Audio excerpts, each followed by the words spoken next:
السلام علیکم پیارے دوستو، آپ کی پیش خدمت بیٹا پاکستان کا اور بیٹی ساہوکار کی سیکنڈ ایپیسوڈ پیش کی جا رہی ہے۔ اگر آپ نے میرے چینل کو سبسکرائب نہیں کیا تو سبسکرائب کر دیں اور لائک بھی کر دیں۔ تو چلیے شروع کرتے ہیں۔ ہم نے اپنے ہاتھوں غلامی کی زنجیر اپنے گلے میں ڈال لی اور زنجیر ہندوؤں کے ہاتھ میں دے دی۔ ہم اس ہندو قوم کو قریب سے دیکھ آئے ہیں، پیٹی آفیسر نے کہا۔ اس کے لیڈروں نے ہندوستان کو فوج سے فتح کر کے مسلمانوں کو غلام بنانے کی اسکیم بنائی ہے۔ اب سوچ لو، کانگریس کے امیدوار کو ووٹ نہ دینا، مسلم لیگ نے جو امیدوار کھڑا کیا ہے اسی کو ووٹ دینا، خواہ اس کے ساتھ تمہاری خاندانی دشمنی ہی کیوں نہ ہو۔ دوسرے دن میں شہباز اور افضل پیٹی آفیسر کے گاؤں چلے گئے اور اس سے مزید باتیں پوچھیں۔ ہمیں اس وقت ہندوستان میں مسلمانوں کی جدوجہد آزادی کی تاریخ کا علم ہی نہیں تھا۔ میں میٹرک پاس تھا۔ محمود غزنوی کے 17 حملے امتحان میں پاس ہونے کے لیے یاد کیے گئے تھے اور 1857 میں ہندوستانیوں کی بغاوت اور غدر کے واقعات زبانی یاد کیے تھے۔ سید احمد شہید رحمۃ اللہ کے نام سے بھی ہم واقف نہیں تھے۔ پیٹی آفیسر نے ہمیں آزادی کی جدوجہد کی وہ کہانی سنائی جو اسکول کی کتابوں میں آ ہی نہیں سکتی تھی۔ 1857 میں ہندوؤں نے جس طرح مسلمانوں کو نقصان پہنچانے کے لیے انگریزوں کا ساتھ دیا تھا وہ تفصیل سے سنایا۔ یہ ساری باتیں جو اس وقت ہمارے لیے نئی تھیں، لکھنے کی ضرورت نہیں۔ عقائد میں یہ باتیں آ چکی ہیں اور آتی رہتی ہیں۔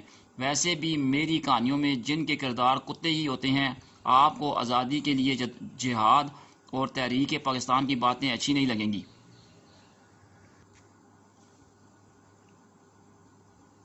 میں اس سال کے اگست میں کچھ زیادہ ہی جذباتی ہو گیا ہوں۔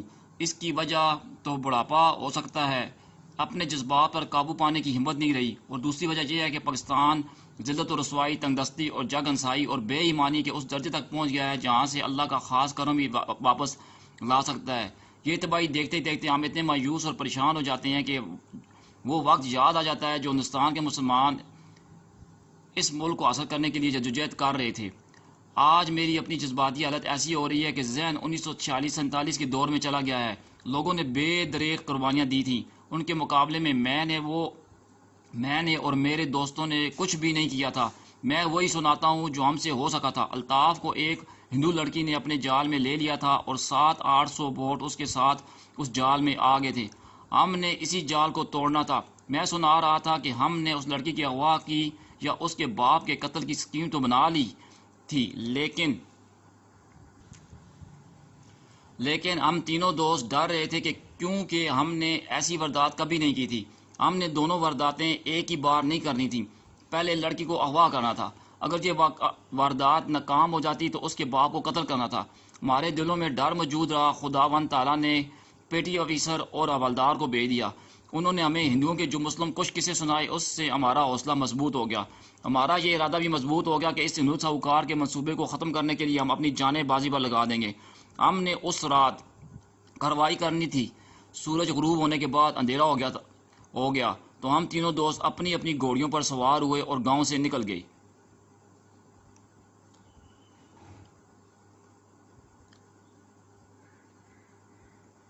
میں نے اپنی ماں، بیوی اور والد صاحب کو ایک اور گاؤں کا نام لے کر بتایا کہ وہاں شہر سے مسلم لیگ کے 2 لیڈر آئے ہوئے ہیں، انہوں نے بلایا ہے۔ آپ یہ سن کر حیران ہوں گے کہ ماں نے روکنے اور کوسنے کی بجائے دعاؤں سے رخصت کیا، صرف یہ کہا کہ کسی کے ساتھ لڑائی جھگڑا نہ کرنا۔ اگر میں ماں کو بتا دیتا کہ میں ایک لڑکی کو اغوا کرنے جا رہا ہوں تو ماں گھوڑی کی لگام پکڑ لیتی اور سارا گاؤں سنتا کہ ماں اپنے بیٹے کو کہیں جانے سے روک رہی ہے۔ الطاف کا گاؤں 16-17 میل دور تھا۔ ہم نے ایک خاص وقت پر الطاف کے گاؤں اور اس کے راہٹ کے درمیان پہنچنا تھا۔ وقت تھوڑا رہ گیا تھا اور علاقہ کھڈ نالوں اور گھاٹیوں کا تھا۔ ہم نے گھوڑیوں کی رفتار خاصی تیز رکھی۔ ہمارے جانور اس علاقے کی اونچ نیچ سے واقف تھے، کہیں ٹھوکر نہیں کھاتے تھے۔ آسمان پر بادل گہرے ہوتے جا رہے تھے۔ سردیوں کا موسم شروع ہو چکا تھا۔ راتیں خاصی سرد ہو گئی تھیں۔ رحیم کو ہم نے انتظار کرنے کو کہا تھا، وہ وہاں کھڑا تھا۔ یہ جگہ اس کے گاؤں سے 2.5-3 فرلانگ دور تھی۔ وہ دوسری زمین کی نسبت گہری تھی۔ ہم نے گھوڑیاں وہاں ایک درخت کے ساتھ باندھ دیں اور اسی طرف چل پڑے جس راستے سے ساہوکار کی بیٹی شنگتو الطاف کے پاس باغ میں جایا کرتی تھی۔ میرے دل کی دھڑکن تیز ہو گئی۔ مجھے خیال آیا کہ ہم 2-3 جرائم پیشہ آدمیوں کو جانتے تھے، ان میں سے کسی کو پیسے دے کر یہ کروا لیتے۔ میں نے ایک بار پھر اپنے آپ میں بزدلی محسوس کی۔ اس کا میں نے یہ علاج کیا کہ پیٹی آفیسر کی باتیں ذہن میں لے آیا۔ اگر اس ملک میں ہندوؤں کی حکومت آ گئی تو یہاں ایک بھی مسجد سلامت نہیں رہے گی۔ پیٹی آفیسر نے کہا تھا، اسلام کا نام و نشان مٹ جائے گا، مسلمانوں کو زبردستی ہندو بنایا جائے گا، ہماری عزت بھی سلامت نہیں رہے گی۔ اور اس قسم کی چند اور باتیں تھیں جو پیٹی آفیسر نے کہی تھی۔ آپ نے دیکھا ہوگا کہ مجھ جیسے دیہاتی اور پسماندہ لوگ اسلام کے نام پر جانیں تک قربان کر دیتے ہیں۔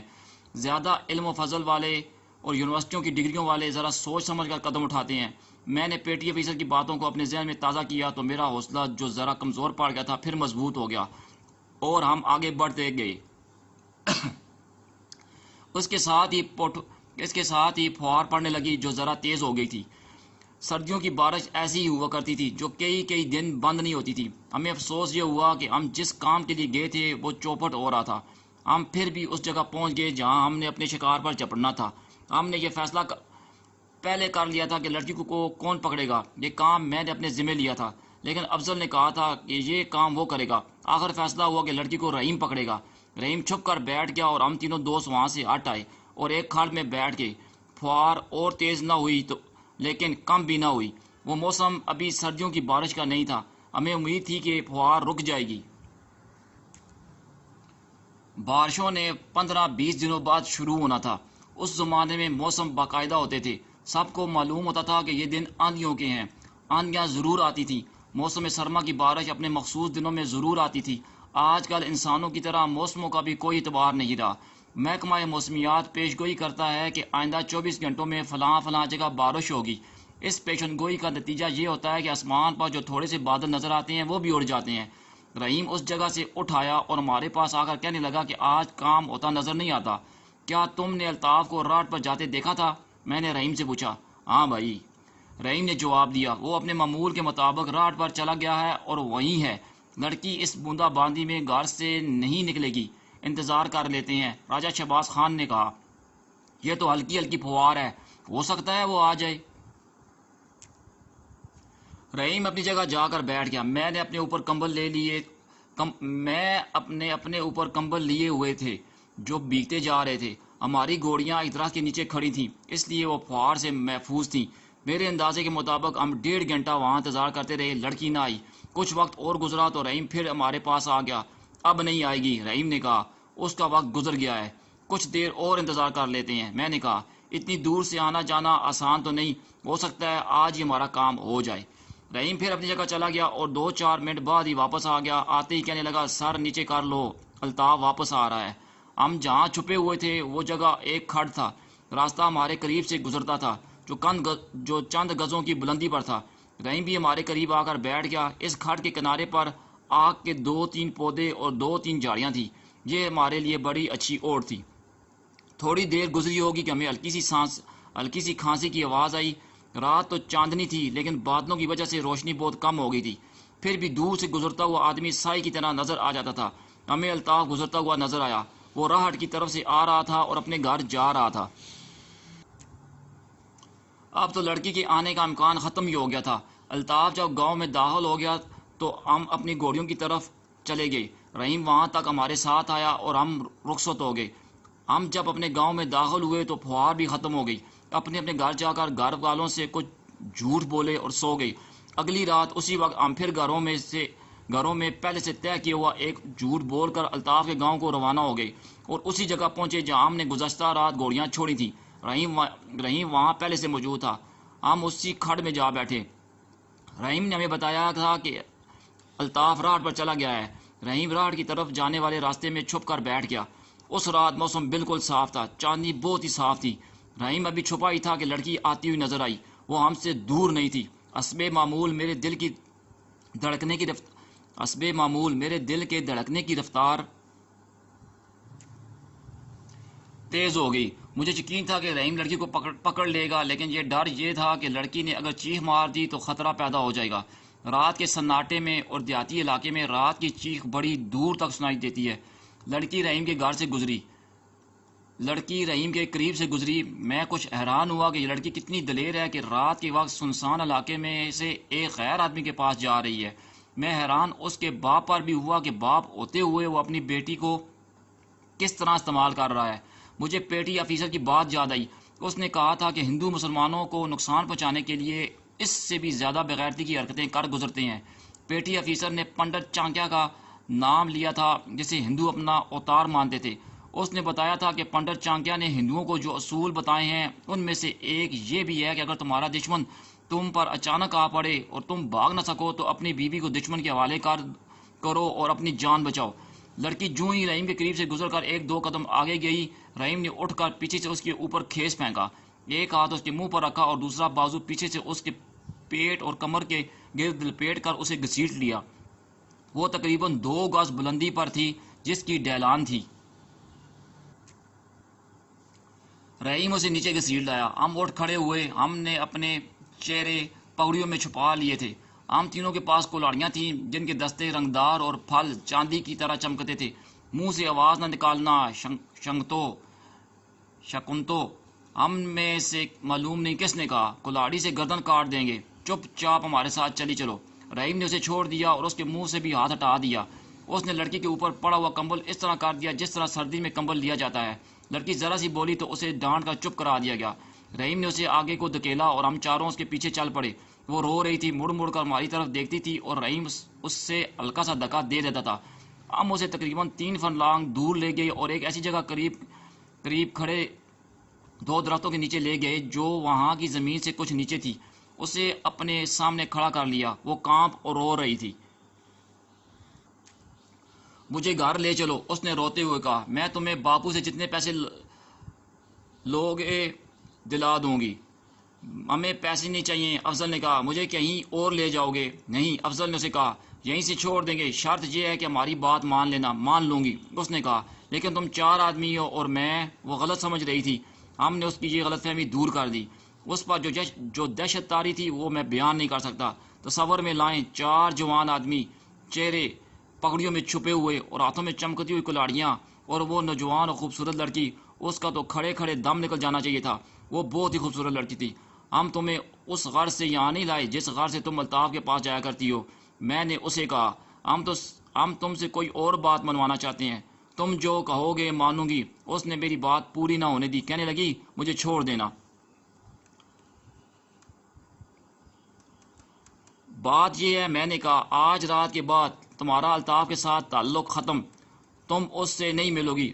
اگر تمہیں اس کے ساتھ دیکھا گیا تو آج کی طرح تمہیں پھر اٹھائیں گے، رات کو تمہارے گھر سے اٹھا لائیں گے، پھر تمہیں بہت خراب کریں گے اور قتل کر دیں گے۔ ہم صرف یہی نہیں کریں گے، راجہ شہباز خان نے کہا، تمہارے گھر ڈاکہ ڈالیں گے اور تمہارے گھر کا صفایا کر کے تمہاری دوسری بہنوں کو بھی اٹھا کر لے جائیں گے۔ ایسے ہی کروں گی، لڑکی نے کہا، میں گھر سے باہر نکلنا چھوڑ دوں گی۔ ایک بات اور، افضل نے کہا، آج تم الطاف کے پاس نہیں جا رہی، ہم تمہیں چھوڑ دیں گے تو ہو سکتا ہے وہ تمہیں مل جائے۔ وہ تم سے پوچھے گا کہ کہاں سے آ رہی ہو تو کہنا کہ تمہاری طرح میرا ایک دوست اور بھی ہے، میں آج اس کے پاس چلی گئی تھی۔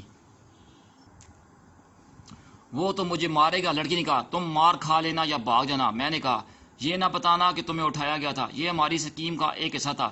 یہ سنانے سے پہلے میں اس ہندو لڑکی کی کچھ اور باتیں سناتا ہوں۔ اسے ہم نے وہاں بٹھا لیا اور کہا کہ وہ سچ بتائے کہ وہ الطاف کے پاس محبت کی خاطر جاتی ہے یا کوئی اور چکر ہے۔ اگر تم نے جھوٹ بولا تو بہت بری موت ماریں گے۔ راجہ شہباز خان نے اسے کہا، کیا تم الطاف کے ساتھ شادی کرنے کے لیے مسلمان ہو جاؤ گی؟ نہیں، لڑکی نے جواب دیا۔ سچی بات یہ ہے کہ یہ دھوکہ ہے۔ باپو کے پاس راولپنڈی سے 2 آدمی آئے تھے، وہ کانگریس کے لیڈر تھے۔ وہ میرے باپو کے پاس بہت دیر بیٹھے رہے تھے۔ وہ چلے گئے تو باپو نے مجھے الگ بٹھا کر کہا کہ صوبیدار میجر کے بیٹے الطاف کو اپنے ساتھ باندھ لو اور اسے کبھی کبھار گھر میں لے آیا کرو۔ میں نے دوسرے ہی دن اسے باندھ لیا۔ شکنتو نے اپنا وہ پورا عمل سنایا جس سے اس نے الطاف کی آنکھوں پر پٹی باندھ دی تھی۔ الطاف ساہوکار کے گھر بھی گیا، پھر ساہوکار الطاف کے پاس راہٹ پر جاتا رہا۔ ساہوکار کی بیٹی نے بتایا کہ ساہوکار نے الطاف کو کچھ رقم اور سونے کی ایک انگوٹھی بھی دی تھی۔ شکنتو کی باتیں سن کر ہم نے اپنی اسکیم کے اگلے حصے پر عمل کرنا شروع کیا اور اس طرح تھا کہ افضل اور راجہ شہباز خان وہاں سے چلے گئے۔ انہوں نے گھوڑیوں کے پاس جا کر میرا انتظار کرنا تھا۔ میں لڑکی کے پاس بیٹھا رہا اور رحیم بھی چلا گیا۔ رحیم الطاف کے پاس چلا گیا تھا، یہاں پہلے سے طے شدہ تھا۔ رحیم نے الطاف کو شکنتو کے متعلق گمراہ کرنا تھا، جو رحیم نے کر لیا۔ اس نے بعد میں ہمیں بتایا تھا کہ الطاف کے ساتھ اس کی کیا باتیں ہوئی تھیں۔ اس نے بتایا کہ الطاف اپنے سبزیوں کے باغ کے باہر اس راستے پر کھڑا تھا جس راستے سے شکنتو نے آنا تھا۔ رحیم کو دیکھ کر وہ خوش نہ ہوا، بلکہ اس نے رحیم سے کہا کہ تم اس وقت کدھر کدھر آ نکلے ہو یار؟ میں جانتا ہوں تافو، رحیم نے کہا، میں جانتا ہوں کہ تم کس کے انتظار میں ہو، وہ آ رہی ہوگی یار، الطاف نے کہا، تم کھسکو یہاں سے، تمہیں دیکھ کر وہ واپس نہ چلی جائے۔ وہ شاید آج نہیں آئے گی، رحیم نے کہا، آئی بھی تو دیر سے آئے گی، تمہیں کیسے پتا چلا کہ وہ نہیں آئے گی یا دیر سے آئے گی؟ الطاف نے پوچھا۔ وہ اس وقت کسی اور یار کے پاس ہے، رحیم نے جواب دیا، میں تمہیں یہی بتانے آیا ہوں، میں ویسے ہی کھیتوں کی طرف آ گیا تھا، شکنتو کو گاؤں سے نکلتے دیکھ کر جانتا ہوں وہ تمہارے پاس آیا کرتی ہے، لیکن وہ راستہ بدل گئی اور اس طرف نیچے اتر گئی، مجھے شک ہوا، تم تو مانتے ہی نہیں ہو، اس کنجری نے کسی اور کو بھی یار بنایا ہوا ہے، وہ شکنتو نہیں ہوگی، الطاف نے کہا، تمہیں غلطی لگی ہے۔ اوے تافو، رحیم نے کہا، اس دھوپ جیسی چاندنی میں کسی کو پہچاننے میں غلطی نہیں لگ سکتی، فوراً میرے ساتھ چلو ورنہ اسے موقع پر نہیں پکڑ سکو گے۔ ٹھہرو رحیم، الطاف نے کہا، میں کلہاڑی لے آؤں، اگر میں نے شکنتوں کو کسی اور کے ساتھ دیکھ لیا تو دونوں کو قتل کر دوں گا۔ پاگل نہ بنو تافو، رحیم نے کہا، ایک بدکار اور دھوکے باز اندوانی کے پیچھے تم پھانسی چڑھو گے، اس کا ساہوکار باپ پیسہ خرچ کر کے تمہیں پھانسی دلوا دے گا، خالی ہاتھ میرے ساتھ چلو۔ الطاف اس کے ساتھ چل پڑا، میں چھپ چھپ کر اس کے پیچھے گیا، رحیم راستے میں الطاف کو بتاتا گیا، آگے ایک آدمی کھڑا تھا، میں ذرا اور آگے جا کر دیکھنے لگا، اس آدمی کو میں نہیں پہچان سکا کیونکہ وہ درختوں کے سائے میں تھا، شکنتو سیدھی اس کے بازو میں چلی گئی، پھر میں نے ان کی ہر حرکت دیکھی، تمہارا خیال آ گیا کہ اس لڑکی کے پیچھے تم اپنی برادری، اپنی قوم اور اپنے بچوں کو بھی بھول گئے ہو اور کہتے ہو کہ وہ تمہاری بیوی بننے کے لیے مسلمان ہو جائے گی، اگر وہ تمہاری وفادار ہوتی تو تمہارے ساتھ یہ ناجائز یارانہ نہ لگاتی، مسلمان ہو جاتی، تم نے پھر وہی بکواس شروع کر دی۔ الطاف نے کہا، چلو اپنی آنکھوں سے دیکھ لینا۔ رحیم نے کہا، میں نے لڑکی کو اپنے پاس بٹھایا ہوا تھا اور میں رحیم اور الطاف کا انتظار کر رہا تھا۔ سکیم کے مطابق رحیم الطاف کے ساتھ اونچی آواز میں باتیں کرتا آ رہا تھا کہ مجھے دور سے پتہ چل جائے کہ وہ آ رہے ہیں۔ لڑکی مجھ سے بار بار پوچھتی تھی کہ ہم اس کے ساتھ کیا سلوک کریں گے، میں نے اسے ڈرا دھمکا کر وہ بات پھر سمجھا دی جو پہلے سمجھا چکے تھے۔ دیکھو شکنتو، میں نے اسے کہا، تم اتنی دیر سے ہمارے قصبے میں ہو، تمہارے ساتھ کوئی بےہودہ سلوک نہیں ہوا، اب بھی نہیں ہوگا، لیکن ہم نے تمہیں جو بتایا ہے اس پر عمل کرنا ورنہ تمہارا پورا خاندان تباہ ہو جائے گا۔ سنو، ابھی الطاف آئے گا، میں پہلے ہی یہاں سے چلا جاؤں گا، الطاف تم سے پوچھے گا یہ کون تھا جس کے پاس تم بیٹھی ہوئی تھی، کہنا یہ میرا دوست تھا، الطاف تمہیں ڈانٹے گا، دھمکیاں دے گا، لیکن تم نے اپنی بات پر قائم رہنا ہے، یہ بھی کہنا کہ میرے دو دوست اور بھی ہیں۔ یہ ہماری سکیم کا لبے لباب تھا جو میں نے اسے تفصیل سے سمجھا دیا۔ میں تمہارا مطلب سمجھ گئی ہوں، اس نے کہا، تم چاہتے ہو کہ تحفظ سے میں تعلق توڑ لوں، کیا تم یہ مسلمانوں کی ووٹیں حاصل کرنے کے لیے تو نہیں کر رہے؟ اگر ہمارا مطلب یہ نہ ہوتا تو کیا تم جیسی حسین لڑکی کو ہم چھوڑ دیتے؟ میں نے کہا، تم ہمارا مطلب سمجھ گئی ہو، ہمارے راستے سے ہٹ جاؤ ورنہ تمہیں بتا چکا ہوں کہ تمہاری بہنوں کا اور تمہارے سارے خاندان کا انجام کیا ہوگا، اپنے باپ کو بھی سمجھا دینا۔ اتنے میں مجھے رحیم کی باتیں سنائی دینے لگی، میں نے کچھ منٹ انتظار کیا، الطاف اور رحیم مجھے اپنی طرف آتے دکھائی دینے لگے، جب میں نے دیکھا کہ انہوں نے مجھے دیکھ لیا ہے تو میں اٹھا اور دوسری طرف دوڑ پڑا۔ رحیم نے الطاف سے کہا، وہ دیکھا، الطاف نے مجھے بہت بری گالی دے کر رکنے کے لیے للکارا۔ رحیم نے بعد میں بتایا کہ الطاف نے مجھے پکڑنے کے لیے دوڑنے لگا لیکن رحیم نے اسے روک دیا، تم اس تک نہیں پہنچ سکو گے، رحیم نے اسے کہا، وہ اتنا زیادہ فاصلہ دے گیا ہے، ہم دونوں خالی ہاتھ ہیں، اس کے ہاتھ میں شاید کلاڑی ہے، کلاڑی نہ ہوئی تو چاقو تو ضرور ہوگا۔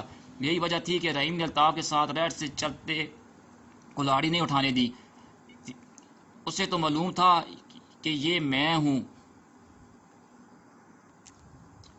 ادھر آ کافر کی بچی، الطاف نے شکنتو کو اپنی طرف بلایا، وہ آئی تو اس کے منہ پر بڑی زور سے دھپڑ مار کر پوچھا، یہ کون تھا؟ شکنتو تیورا کر گری اور رونے لگی، الطاف نے اسے بازو سے پکڑ کر اور جھٹکے دے کر اٹھایا، سچ بتا یہ کون تھا؟ الطاف نے گرج کر پوچھا۔ رحیم نے ہمیں بعد میں سنایا کہ لڑکی کے منہ سے بات نہیں نکلتی تھی، اسے ہم نے جو دھمکیاں دی تھی وہ ان سے بھی ڈرتی تھی، معلوم نہیں کون تھا، لڑکی نے سسکتے ہوئے کہا۔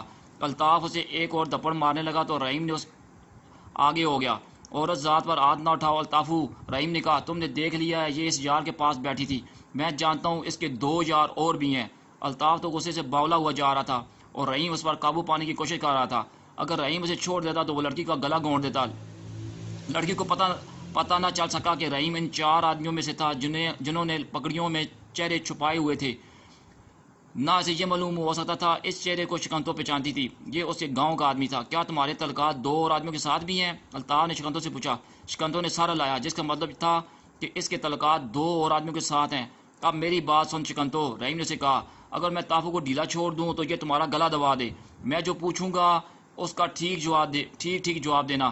کیا تیرے باپ نے تجھے وہ ووٹیں اپنے طرف کھینچنے کے لیے طافو کے پیچھے نہیں ڈالا جو اس کے ہاتھ میں ہے؟ جھوٹ بولو گی تو ہم تمہیں جان سے مار ڈالیں گے۔ ہاں، اس نے کہا، یہ ٹھیک ہے۔ الطاف پھر اس کی طرف لپکا، لیکن رحیم نے اسے پکڑ لیا۔ بھاگ جا یہاں سے چکنتو، رحیم نے لڑکی سے کہا۔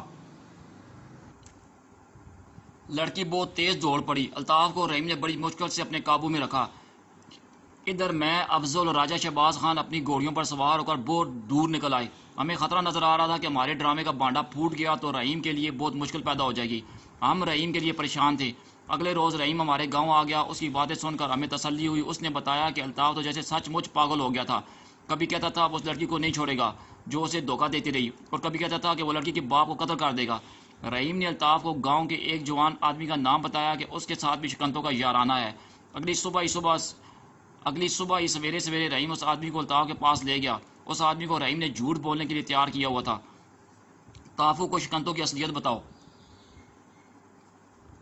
رحیم نے اسے کہا۔ یہ بھی بتاؤ کہ وہ تمہیں کس وقت اور کہاں ملتی ہے۔ جہاں اسے اشارہ کروں آ جاتی ہے، اس نے کہا۔ یہ تو طوائف ہے طافو، میں نے تمہیں پہلے نہیں بتایا تھا کہ تم مانو گے نہیں اور میرے گلے پڑ جاؤ گے؟ طافو اس جھوٹ کو سچ مان گیا۔ حقیقت یہ تھی کہ شکنتو اب ایسی لڑکی نہیں تھی۔ رحیم نے ہمارے گاؤں آ کر یہ باتیں سنائی۔ اس نے واپس جا کر طافو کو یہ پٹی پڑھائی۔ ساہوکار سے انتقام لینے کا یہی ایک طریقہ ہے کہ ہندوؤں کو مسلمانوں کا ایک بھی ووٹ نہ ملے۔ طافو تیار ہو گیا اور ہندوؤں کے خلاف میدان میں اتر آیا، اور پہلے سے زیادہ جوش و خروش سے مسلم لیگ کے لیے اپنے زیر اثر دیہاتوں کو اکٹھا کرنے لگا۔ ہمارے ساتھ اس کی ملاقاتیں شروع ہو گئیں۔ رحیم نے ہمیں بتایا کہ شکنتو گھر سے باہر آتی ہی نہیں۔ میں آپ کو یہ بھی بتا دوں کہ اب الطاف کے اس جوش و خروش میں وہ جذبہ نہیں تھا جسے قومی جذبہ کہا جاتا ہے۔ اب وہ انتقامی جذبے کے تحت میدان میں اترا تھا۔ ہمیں ان ووٹوں کی ضرورت تھی جو اس کے ہاتھ میں تھی، ہمیں اس کے جذبے سے غرض نہیں تھی۔ یہ سب ووٹ، جن کی آخر میں تعداد 600 کے قریب تھی، مسلم لیگ کے پاس آ گئے۔ پھر الیکشن ہوئے اور ہم جیت گئے۔ اب تو میں یوں کہوں گا کہ ہم نے الیکشن نہیں جیتا بلکہ پاکستان جیت لیا۔ اسی الیکشن کی ہار جیت پر ہندوؤں کے مسلمانوں کی قسمت کا فیصلہ ہندوستان کے مسلمانوں کی قسمت کا فیصلہ ہونا تھا۔ یہ فیصلہ مسلمانوں کے حق میں ہو گیا۔ مگر ہمارے دوست الطاف نے اس کہانی کو یہیں پر ختم نہ کیا۔ یہ بھی سن لیں، الیکشن ختم ہونے کے شاید 1 مہینے بعد الطاف اور رحیم کے گاؤں کا وہ آدمی ہمارے گاؤں ہم سے ملنے آیا تھا، جس سے رحیم نے الطاف کے آگے یہ جھوٹ بلوایا تھا کہ اس کے شکنتوں کے ساتھ تعلقات ہیں۔ اس نے بتایا کہ 1 روز پہلے رحیم اور الطاف کی بڑی سخت لڑائی ہوئی ہے۔ لڑائی بھی ایسی کہ دونوں طرف سے لاٹھیاں اور کلہاڑیاں نکل آئیں۔ رحیم بھی زخمی ہوا، الطاف بھی زخمی ہوا، اور دونوں طرف سے 2 3 زخمی ہو گئے۔ معاملہ تھانے تک جاتے جاتے اس طرح رہا کہ دونوں طرف سے بزرگوں نے پیش امام اور شاہ صاحب کو، جو اس علاقے کے پیر تھے، درمیان میں لا کر راضی نامہ کرا دیا۔ چونکہ الطاف اور رحیم ہمارے دوست تھے، اس لیے ہم ان کی عیادت کے لیے ان کے گاؤں چلے گئے۔ لڑائی کی وجہ تو معلوم کرنی ہی تھی۔ ہمیں غم یہ لگ گیا تھا کہ رحیم اور الطاف دوست تھے اور ان کے خاندانوں میں بھی دوستانہ تعلقات تھے، مگر اب ان کی خاندانی دشمنی شروع ہو گئی تھی۔ اس زمانے میں ہمارے علاقے میں خاندانی دشمنیاں ایک رواج تھا جس میں آئے دن خون خرابہ ہوتا تھا۔ کبھی ایک فریق کا ایک آدمی قتل ہو گیا، کبھی دوسرے فریق کا، کبھی ادھر کے 2 آدمی پھانسی چڑھ جاتے، کبھی ادھر کے۔ ہم اس ارادے سے گئے تھے کہ اپنے ان دونوں دوستوں میں ایسی صلح صفائی کرائیں گے کہ ان کی دشمن ان کے خاندانوں سے نکل جائے۔ پہلے ہم رہیں گے گھر گئے، اسے ایک لاٹھی کندھے پر لگی تھی اور کلاڑی کا ایک گہرا زخم پیٹھ پر تھا۔ ہمیں یہ دیکھ کر وہ ہنس پڑا۔ ہم نے الطاف کے ساتھ لڑائی کی وجہ پوچھی تو اس نے بتایا کہ الطاف کو پتہ چل گیا ہے کہ شکنتو اس کے ساتھ ہم نے ڈرامہ کھیلا تھا، اس پر ان کی لڑائی ہوئی تھی۔ الطاف کے گھر گئے، اس کے بازو پر کلاڑی لگی تھی اور 2 لاٹھیوں کی 2 ضربیں پیٹھ پر لگی تھی۔ لڑائی کی جو کہانی ہمارے سامنے آئی وہ اس طرح تھی کہ شکنتوں کے الطاف کے تعلقات الیکشن سے پہلے ختم ہو گئے تھے۔ الیکشن کے بعد شکنتوں نے باہر نکلنا شروع کر دیا۔ لڑائی سے 1-2 روز پہلے الطاف اپنی سبزیوں والے باغ میں گھوم پھر رہا تھا۔ شکنتوں کہیں سے آ رہی تھی، وہ باغ کے قریب سے گزری۔ الطاف کو دیکھ کر وہ رک گئی۔ الطاف اس کی طرف چل پڑا۔ میں تمہیں ایک بات بتانا چاہتی ہوں، اس نے الطاف سے کہا۔ میرا خیال ہے کہ شکنتوں کہیں سے آ نہیں رہی تھی بلکہ وہ یہی بات الطاف کو بتانے اور الطاف اور رحیم کو آپس میں ٹکرانے کے لیے الطاف کے راٹ پر گئی تھی۔ اس نے دیکھ لیا ہوگا کہ الطاف راٹ پر گیا ہوا ہے۔ وہ ہندو لڑکی تھی جسے زہریلی ناگن کہا جائے تو صحیح ہوگا۔ الطاف اسے باغ میں بنائے ہوئے اپنے مکان میں لے گیا۔ ووٹوں کا معاملہ ختم ہو گیا ہے، لڑکی نے کہا۔ تمہارے دوست جو چاہتے تھے وہ بھی ہو گیا ہے۔ اب میں وہ غلط فہمی دور کرتی ہوں جو تمہارے دل میں اس رات ڈالی گئی تھی، جس رات تم نے اپنے دوست رحیم کے ساتھ مجھے ایک آدمی کے ساتھ بیٹھا ہوا دیکھا تھا۔ مجھے آج تک معلوم نہیں کہ وہ آدمی کون تھا۔ اگر وہ میرے سامنے آئی تو میں اسے نہیں پہچان سکوں گی، کیونکہ اس نے پگڑی اپنے سر اور منہ پر لپیٹی ہوئی تھی۔ وہ 4 آدمی تھے۔ مجھے پکا شک ہے کہ ان میں تمہارا دوست رحیم بھی تھا۔ لڑکی نے الطاف کو سنایا کہ وہ اس کے پاس آ رہی تھی۔ راستے میں کسی نے اس پر کمبل پھینکا اور اسے گھسیٹ کر نیچے لے گیا۔ ہم نے اس کے ساتھ جو باتیں کی تھی وہ اس نے الطاف کو سنائی اور بتایا کہ ان 4 میں سے ایک آدمی چلا گیا تھا۔ انہوں نے مجھے کہا تھا کہ اب الطاف آئے گا۔ لڑکی نے الطاف کو سنایا، وہ تم سے پوچھے گا یہ کون ہے جس کے پاس تم بیٹھی ہوئی ہو، تم کہنا کہ یہ میرا دوست ہے۔ انہوں نے مجھے دھمکیاں دی تھیں کہ تم نے اس طرح نہ کہا تو تمہاری دوسری بہنوں کو بھی اغوا کریں گے اور تمہارے گھر ڈاکہ ڈال کر تمہارا گھر خالی کر دیں گے۔ انہوں نے یہ بھی کہا تھا کہ تم کہنا کہ میرے تعلقات 2 اور آدمیوں کے ساتھ بھی ہیں۔ شکنتوں نے الطاف کو بتایا کہ خوف سے اس کی تو جان ہی نکل گئی تھی۔ اس نے ڈاکوؤں کی کہانیاں سنی تھی جو سن کر وہ ڈر جایا کرتی تھی۔ اس رات وہ 4 ڈاکوؤں کے ہاتھ لگ گئی تھی۔ اس نے خوف کے مارے ان کی ہر بات مان لی۔ وہ آدمی جو میرے پاس بیٹھا ہوا تھا اس نے کہا یہ سب ووٹوں کا معاملہ ہے۔ شکنتوں نے الطاف کو سنایا۔ اس نے کہا تھا کہ الطاف سے تعلق توڑ لو اور گھر سے باہر نکلنا چھوڑ دو۔ پھر رحیم تمہیں ساتھ لے کر آیا گیا تھا۔ تم خود سوچو تافو، مجھے انہوں نے کہا تھا کہ اب تافو آئے گا۔ تم آ گئے تو میں سمجھ گئی کہ ان میں سے چوتھا آدمی جو چلا گیا ہے وہ تمہیں بلانے گیا ہے۔ تمہارے ساتھ جو آدمی آیا وہ رحیم تھا۔ کیا تم رحیم سے اب پوچھ نہیں سکتے کہ یہ کیا معاملہ تھا؟ لڑائی کے بعد الطاف مجھے افضل اور راجہ شہباز خان کو شکنتوں کی باتیں سنا رہا تھا تو مجھے اپنی غلطی کا احساس ہو رہا تھا۔ ہم جرائم پیشہ تو تھے نہیں کہ ہمیں تجربہ ہوتا اور ہم ایسی غلطیاں نہ کرتے۔ ہم سے غلطی یہ ہوئی تھی کہ رحیم لڑکی کے سامنے چلا گیا تھا اور وہ الطاف کو ساتھ لے آیا۔ پھر مجھ سے غلطی یہ ہوئی کہ میں لڑکی کو یہ کہہ بیٹھا کہ ووٹوں کے معاملے میں ہمارے راستے سے ہٹ جاؤ۔ اس ہندو لڑکی کی باتیں سن کر الطاف پر ایک بار پھر اس کا جادو سوار ہو گیا اور وہ غصے سے پھٹنے لگا۔ لڑکی کو گھر بھیج کر وہ رحیم سے ملا اور پوچھا کہ شکنتوں کی یہ باتیں سچی ہیں یا جھوٹی۔ رحیم نے اسے کہا تھا کہ ان ہندوؤں کی ذہنیت کو تم نہیں سمجھتے، یہ ہار کر ہمیں آپس میں لڑانا چاہتے ہیں۔ اس طرح کچھ اور باتیں کہہ سن کر رحیم نے اسے ٹال دیا۔ اگلے روز پھر الطاف نے رحیم کو گھیر لیا۔ رحیم نے پھر ٹال مٹول کی، مگر اس سے اگلے روز الطاف نے رحیم کو کوئی سخت بات کہہ دی تو رحیم کے دماغ کو گرمی چڑھ گئی۔ اس نے ایک کی 2 سنائی اور ان کی لڑائی ہو گئی۔ ہم نے الطاف کو سمجھانے کی بہت کوشش کی کہ ہندو تمہیں ایک لڑکی کے ذریعے لڑا رہے ہیں، لیکن وہ سمجھ نہیں رہا تھا۔ اس کا غصہ اتر ہی نہیں رہا تھا۔ بار بار کہتا تھا کہ رحیم وہ آدمی مجھے بتا دے جو اس رات شکنتوں کے پاس بیٹھا ہوا تھا۔ ہم اس کا غصہ ٹھنڈا کرنے کی کوشش کرتے رہے، لیکن وہ پہلے سے زیادہ بھڑک اٹھا۔ وہ مسلمان اور ہندو کا فرق بھول گیا تھا۔ اس کا ارادہ یہ نظر آتا تھا کہ وہ رحیم سے انتقام لے گا اور قتل تک نوبت پہنچا دے گا۔ ہم تینوں دوستوں نے ایک دوسرے کی طرف دیکھا اور آنکھوں میں طے کر لیا۔ تافو، راجہ شہباز خان نے اسے کہا، ہم تمہاری نیت سمجھ نہیں رہے۔ میں تمہیں بتاتا ہوں وہ آدمی کون تھا جس نے شکنتوں کو اپنے پاس بٹھایا ہوا تھا۔ شہباز میری طرف اشارہ کر کہا، وہ سابو تھا۔ افضل اور میں بھی ساتھ تھے۔ ہم گھوڑیوں پر آئے تھے اور ہم دونوں گھوڑیوں کے پاس کھڑے تھے۔ ہاں تافو، میں نے کہا، یہ جھوٹ نہیں اور یہ بھی جھوٹ نہیں کہ یہ ہندو لڑکی تمہیں صرف تمہاری نہیں، اس نے تمہیں بیوقوف بنایا ہوا تھا۔ اور یہ بھی سن لو تافو، راجہ شہباز خان نے کہا، اگر تم ٹھنڈے نہیں ہوگے تو تمہارے گاؤں میں اور اس گاؤں میں جہاں تمہارے والد صاحب کا روب داب چلتا ہے، ہم مشہور کر دیں گے کہ تم نے اور تمہارے والد صاحب نے شکنتوں کے باپ سے رقم لے کر مسلمانوں کی ووٹیں ہندوؤں کی طرف کر دی تھیں اور ہم نے یہ ڈرامہ کھیل کر یہ ووٹیں مسلم لیگ کو دلوائی ہیں۔ تافو خاموشی سے باتیں سن رہا تھا اور ہم تینوں کی طرف باری باری دیکھتا تھا۔ ہم یہ بات شکنتوں کی زبانی مشہور کرا سکتے ہیں، افضل نے کہا۔ تمہارے گاؤں کا بچہ دیکھتا رہا ہے کہ شکنتوں رات کو تمہارے راٹ پر جاتی تھی۔ تافو بھائی، دل سے رحیم کی دشمنی نکال دو۔ اگر نہ نکالوں تو تم کیا کر لو گے؟ الطاف نے ذرا روب سے پوچھا۔ نہ نکالو، راجہ شہباز خان نے کہا، پھر ہمیں بھی اپنا دشمن سمجھو، پھر تم کسی کو نظر نہیں آؤ گے، میں نے کہا۔ اس پر وہ کچھ گرم ہوا، لیکن ہم نے اسے ٹھنڈا کر لیا اور وہاں سے آگے۔ بعد میں اس کے ساتھ کبھی کبھار ملاقات ہو جاتی تھی۔ اس دوران ساہوکار نے صرف اپنی بیوی کو اپنے پاس رکھا اور بیٹیوں کو گاؤں سے کہیں بھیج دیا۔ 14 اگست 1947 سے پہلے ساہوکار اپنی بیوی کو ساتھ لے کر غائب ہو گیا۔ جب یہ خبریں آنے لگیں کہ مشرقی پنجاب میں ہندوؤں اور سکھوں نے مسلمانوں کو قتل کرنا اور لوٹنا شروع کر دیا ہے اور ادھر سے مسلمان ہجرت کر کے آ رہے ہیں، تو الطاف کے گاؤں کے لوگوں نے ساہوکار کے گھر کا تالا توڑا۔ اس کے گھر سے 2-3 پرانے ٹرنک، کچھ کپڑے اور چند ایک برتن نکلے۔ وہ لوگوں کے گروی رکھے ہوئے زیورات ساتھ لے گیا تھا۔ لوہے کا سیف بالکل خالی تھا۔ مسلمانوں کو کام کی جو چیز ملی وہ وہی بہی کھاتے تھے جن میں ان لوگوں کے کھاتے لکھے ہوئے تھے جنہوں نے اس سے سودی قرضے لیے ہوئے تھے۔ مقروضوں نے یہ کھاتے جلا ڈالے اور قرضے معاف ہو گئے۔ دوستو یہ آپ کو بیٹا پاکستان کا اور بیٹی ساہوکار کی دوسری ایپیسوڈ جو کہ لاسٹ ایپیسوڈ ہے سنائی گئی ہے۔ اگر آپ کو یہ پسند آئے تو میرے چینل کو سبسکرائب اور لائک کیجیے گا۔ شکریہ، اور بہت جلد ایک نئی کہانی کے ساتھ آپ سے ملاقات ہوگی۔